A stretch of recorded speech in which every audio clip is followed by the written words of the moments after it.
distance, you can see Harris. And here next to the Golden Nugget, we have the iconic Pioneer Casino. They used to have one in Vegas, but it's since been closed. And they still have one down here in Laughlin with the iconic Cowboy Joe, I think his name. Right here on the river.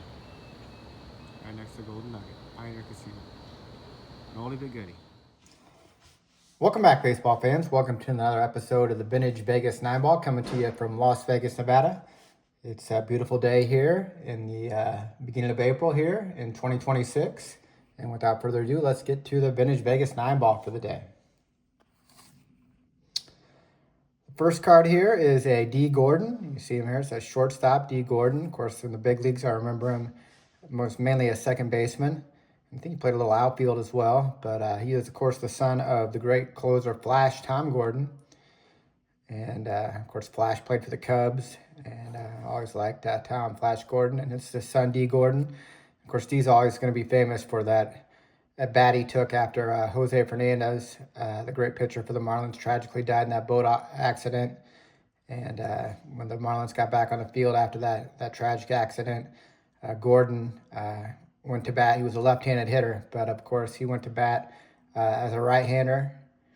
And of course he took that first pitch. He imitated Jose Fernandez's batting stance, and he took that first pitch as a right-handed batter. Then he switched over left-handed, and of course he wasn't much of a home run hitter, but they were all wearing Jose Fernandez jerseys, the whole Marlins team. And D. Gordon, in that first at bat, was able to hit a home run. I think he only hit like maybe close to 10 for his entire career, but on that time he was honoring Jose Fernandez. That leadoff at bat, the game after his death, Gordon hit a home run, a leadoff home run for the Marlins, and just a great moment and tribute to Jose Fernandez and the Marlins, and he'll always be remembered for that. D. Gordon, middle infielder. Here he is, the member, a minor leaguer for the Great Lake Loons. The Great Lake Loons. And of course, I'm a big fan of the Loons. Been a Loon most of my life, so of course they're one of my favorite teams. And here D. Gordon is as an all-star. Shortstop, member of the Great Lake Loons, D. Gordon. The next card is another minor league card here. It's Dexter Fowler, Cubs legend. Of course, big member of the 2016 World Championship team for the Cubs, and hit a big home run in Game 7. And here he is as a big-time prospect. Was a big-time prospect for the Colorado Rockies. Before moving around, never really developed as the Rockies thought he was going to be a big-time star. Never really developed into that type of player, but was a good, solid big leaguer for many years for several teams, including the Cubs on that 2016 team. And yeah, here he is, a minor leaguer for the Colorado Springs Sky Sox.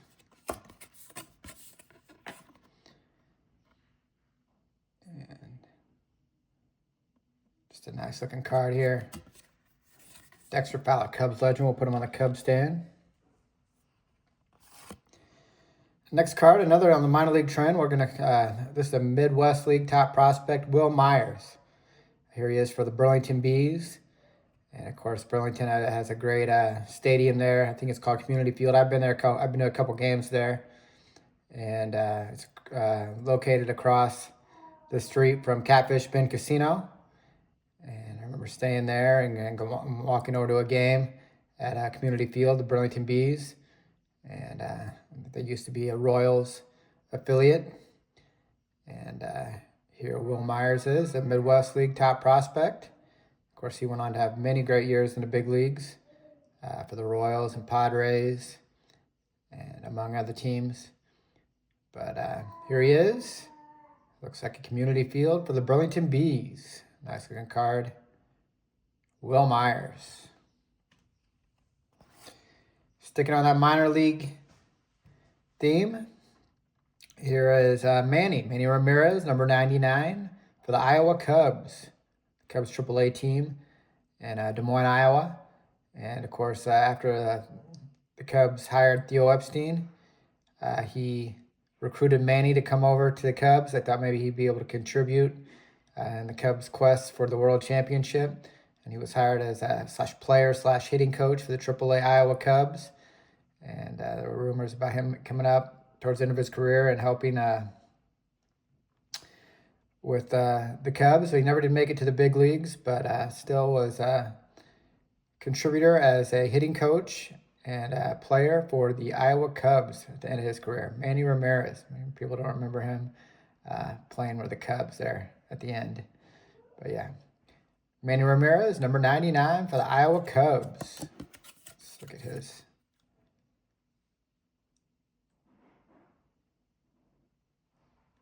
This year 10 Chicago AL. He played a little bit. I don't remember him on the White Sox. But looks like he had 69 at-bats. Then in 2011, he played for Tampa Bay. I don't remember that either. But yeah, Manny Ramirez at the end of his career. And yeah, big-time player for the Dodgers and Red Sox and Indians. Manny Ramirez. Here he is, a member of the Iowa Cubs. The next card is a Fleet Feet. And I always remember these guys from RBI Baseball. It used to be one of my favorite games on Nintendo as a kid. William McGee and Vince Coleman. And here they are in the 1986 Donruss Fleet Feet card. And, of course, Coleman on the right and E.T. McGee there on the left. And it's a nice-looking card. And there's no secret to what St. Louis Cardinals' principal weapon was in the return to the National League pennant last year. It was the speed. In particular, that of Vince Coleman and William McGee. The 1-2 hitters in the lineup, Coleman and McGee shattered. Coleman shattered a minor league stolen base record with 145 deaths at Macon in 1983, along with another 101 at Louisville in '84. Big-time stolen base numbers, and I think only Ricky Henderson is the only one that got to 100 thefts in the big leagues. I take that back. I think Coleman might have got there to 100 thefts in the late '80s for the Cardinals. But anyways, here they are, Fleet Feet, Willie McGee, and Vince Coleman. Good-looking card, Donruss, 1986. The next card is another guy towards the end of his career, trying to make it back to the big leagues, Jose Canseco. Remember the Expos, and that's 2002 Topps. I don't think Jose ever made it to the big leagues with the Expos. But this is a nice looking shot of him in spring training trying to make the team. And much like Manny Ramirez towards the end of their career, Manny for the Cubs and Jose here for the Expos. Looks sharp in that red, white, and blue. And it's a nice looking shot of Canseco with a shirt untucked here and trying to make the team towards the end of his career as an Expo. Put Jose on the A's stand all-time A's legend, Jose Canseco. Speaking of the A's, this is Tony Armas here. Early in his career, of course, Tony Armas had those great years with the Red Sox. Big-time power hitter, and is looking really sharp in these white, green, and gold digs here for the A's. It's a sharp look. I wish they'd bring these unis back. I think they're really sharp. And just need the elephant on the sleeve there, and they would be complete. But yeah, just a beautiful looking card here with Armas with the eye black on. And of course, big time power hitter. Let's look at some of his stats. For the A's, you see in 1980, 35 home runs, drove in 109 for the A's. And in 81, 22 home runs, 76 RBIs before being traded to the Red Sox, where he'd have many more great years. But yeah, just a nice looking card of Tony Armas here, looking sharp. And those A's digs. Beautiful look for the A's. Next card is the Steve Ontiveros. And of course, Steve, I believe spent some time with the Cubs, if I remember correctly. But here he is, rounding third base. And you see in the background there, Hall of Famer Mike Schmidt. And it's a nice looking card. Looks like on the AstroTurf. And Ontiveros not wearing a helmet. I don't know if his helmet fell off or he's one of those guys that grandfathered in who didn't wear a helmet, still went to to the plate with just a hat on here in the mid-70s. And it's a nice looking card of him with the great Mike Schmidt in the background. Olivares surrounding third base for the Giants. I think they were going to play with the Cubs, if I remember correctly. I could be wrong on that. Here he is out of Bakersfield, California. Not too far from Vegas here. Steve Olivares. Nice looking card.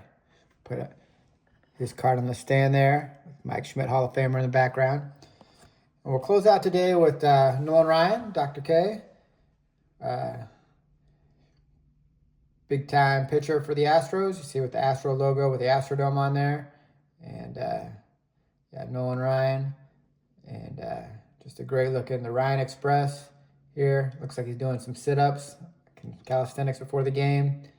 And just a great looking card of him. And an early 80s Fleer. We appreciate you watching for the day. Hope you guys are having a good start to your baseball season. Hope your teams are all doing well. And we'll catch you next time. Take care and God bless. All right, here we are at the Port of Burlington. Right next to the river here. Hot dog!